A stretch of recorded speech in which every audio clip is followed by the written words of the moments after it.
So here we are. It's a pretty momentous day. What kind of day is this, Lane? Pig hauling day. No, wrong. Pig loading day. No. It's your Saturday. birthday. Oh, it is? It's your birthday. I forgot. Today? Today is your son's birthday. What are we doing? Working. That's right. So it is Lane's 18th birthday. He's graduating. We're so proud of him. We've already had a party today. It is probably middle of the afternoon. I don't even know. I've lost track of time. But we are out here because we have 13 hogs going to the processor Monday morning early. We have another birthday party to go to tomorrow. So we're out here. We're going to get the pigs up. We're going to try to load them as stress-free as possible, put them in the corral. That way tomorrow evening, which will be Sunday evening, we can just run them up in the trailer early Monday morning. We'll take off to the processor with them. So we're hoping this is going to work. We set up this pen here a while back. This is hog panels. And then we've been feeding them in here. We are gonna try, they've had a snack this morning, but they still need more food. So we're hoping they're gonna come up pretty easy. The guys have got a panel back there they're gonna put in behind them. If it works, Lane's gonna go try to get them. Here comes 3 of them. You can see they are fed out well. They are looking good.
Last holdout.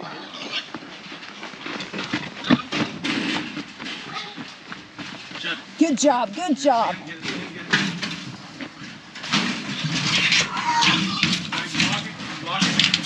Alright. Now, Got them all in at one time except for this one. and just one in. Got them all loaded. I really did not think that was gonna work. It worked perfectly. We had to walk them up, but they went right in. They went right in the trailer, all but one, and then we were able to get that one in without letting them out. Step 1 is done. You don't believe in our plan? Good job. I did not believe in the plan, no, I'm sorry. But it worked. Feeding them in here really worked because they were used to coming in there. It wasn't something new and strange.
Hey y'all, so I have been up a long time today. It has been a long day. Ben had to go to work really early, and so the kids and I got up and loaded these pigs. And I had hopes I was gonna film all this loading of the pigs and hauling the pigs and everything, because this is a pretty big day. Big load of pigs. Really kind of the official start of stocking up for our meat business, because this will be the most meat that we've had in stock yet. But the weather, we had a huge rainstorm all during the night and when we were trying to load these pigs. So that did not happen. We got soaked to the bone, and I wound up even having to go change before I could even get in the truck and haul these pigs, but that's okay. So you can see what a muddy mess it made. We got our tin here from where we loaded them this morning. That looks muddy and it's a mess, and we're gonna get these two moved. You can see they've took the gate off the hinges. They've been a bit destructive, but these are the two we have left. We kept them on purpose. You might think that is a huge mess and that, oh, poor pigs being in that mud.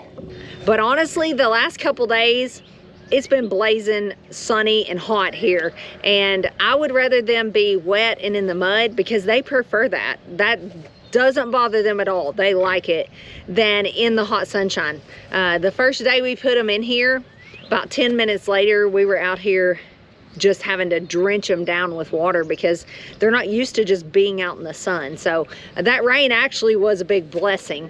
But now we have got some muddy areas. We're gonna have to get the chickens moved and the cluck wagon moved to higher ground, and we're gonna have to get these two moved.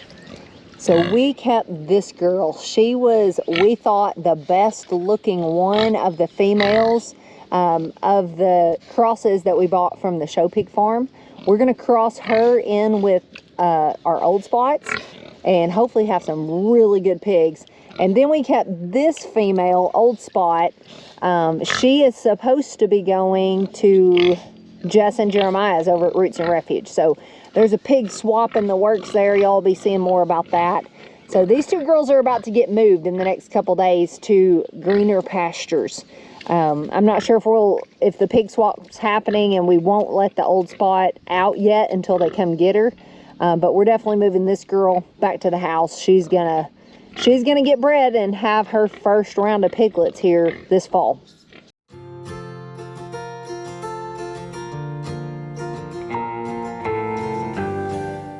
So I don't know how much y'all could see in there, but we had a flock of heritage breed turkeys. We got rid of all but one male and two females. And as you can see, both of those females have hatched a bunch of chicks. The last count, the best count we've gotten so far, I think there's like 17 of them. So excited about that. We have just hauled off that huge batch of pigs, but there is just no rest for the weary. This is our busy time of year. We'll slow down when fall and winter gets here, but we're in full-fledged meat production mode. So even though the chickens just moved out last week, that big bunch of chickens, and now the hogs are gone, it's on to the next thing. So those turkeys really couldn't have hatched at a better time, because we actually have turkeys coming in the next day or two. We actually have 70 broad-breasted white turkeys on the way from Murray McMurray Hatchery. That is our favorite place to get turkeys. They just seem to be healthy, their chicks and their turkeys. That's our #1 go-to place for poultry. And so just any kind of ducks and everything. So those are on the way. Those turkeys out there just hatched, so we will let their mamas raise them. That's the best way. Nature's way is the best way. So raising them on mama is, she'll teach them to eat and drink and all those kinds of things. We will raise these 75 in the brooder, which is where I'm heading now. And then we will probably combine them at some time and raise them all out together. So we're planning to have all cuts of turkey later on. They won't go to the processor till about 4 months from now. They take a while to raise out, more than chickens, more than Cornish cross chickens. But we're excited to start this. We have another round of Cornish crosses coming in June, and that'll be it. Once we get those and get those raised, we get all these turkeys raised, that'll be it for the year for us. And then we'll see if we need to do more next year or if we're gonna stick with that amount. But for now, I got to get the brooder ready again. You can see these are Lane and Emily's 4-H chickens. And then some Morans we got from Jeff at Bobblehead. You can see how they are growing out like crazy. But they're literally in a tiny end of this brooder. This has kind of become our storage. From when we got rid of the Cornish crosses, we just kind of put the feeders and stuff in here. We've got to get these rice holes put in the rest. You can see we've got a bit of a water leak. We knew that. But these rice holes will take care of it. And we got to get a spot ready for the turkeys.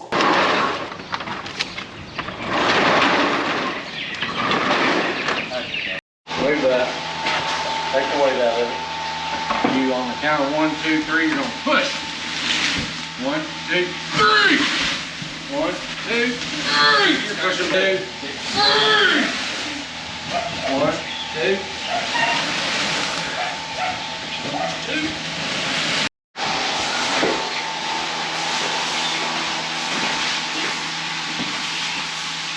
Let me work that and break it up. Don't need to cover your face. That's why I got that fan on.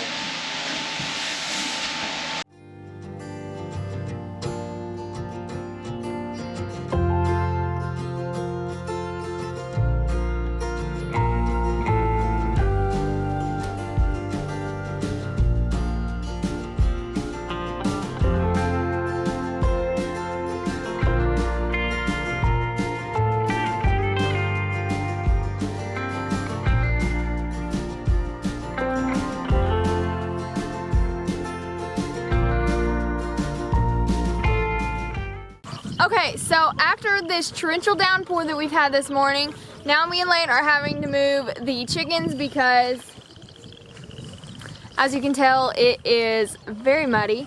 And we don't really want their eggs to be very gross lately because we are really struggling for fridge room for the eggs. So we're having to leave some unrefrigerated just for a short period of time because they will last longer that way. So we're just trying to keep their pen as clean as possible, and we're also going to replace the hay in their nesting boxes.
Yeah. Say that again. Say that again, country girl. You don't eat some more feed? Oh. What's the plan, Stan? Clean up this junky mess. Lane's holding that door up. Get it, bub. Hold it, Bubba.